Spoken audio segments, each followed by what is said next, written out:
Në një ceremoni të veçantë është përkujtuar 30 vjetori vdekjes së Musine Kokalarit, disidentës së parë të komunizmit. Miq të afërm akademik vlerësuan lart rolin e Kokalarit, pasi ajo arriti të sfidojë një sistem politik i cili përndiqte intelektualët dhe mendimin ndryshe, vlera të cilat Musine Kokalarit i kushtuan 40 vjet burgim dhe internim. Ministri i Kulturës Visar Zhiti tha se vlerat e Kokalarit nuk janë vetëm akademike, por edhe politike, pasi ajo ndërronte për një Shqipëri demokratike. Kulturën e ka bërë Musine Kokolari me shok.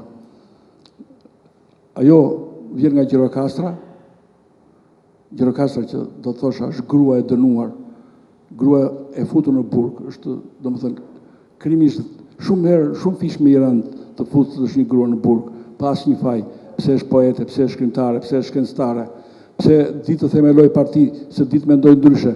Pra krimi bëhet shumë fish më i rënd kur dënon një grua.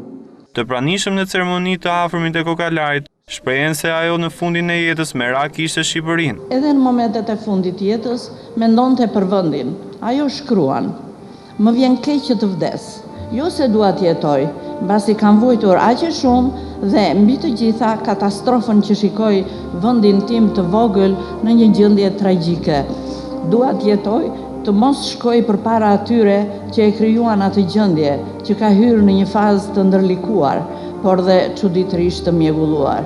Musine Kokalari lindi në 10 shkurt të vitit 1917 në Turqi. Në vitin 1921 familja e saj kthehet në Shqipëri dhe vendoset në Gjirokastër. Ajo është cilësuar pionere e lëvizjes së feminizmit në Shqipëri dhe për këtë i referohen aktivitetit të saj si shkrimtare dhe veprimtarisë politike. Gjyqi komunist e dënoi me 20 vjet heqje lirie, pasi kreu 16 vjet burgim nga dënimi i saj. Musinen e internua në Rëshen, ku për 22 vjet punoi në bujqësi dhe ndërtim si punëtore llaçi. U nda nga jeta në vitin 1983.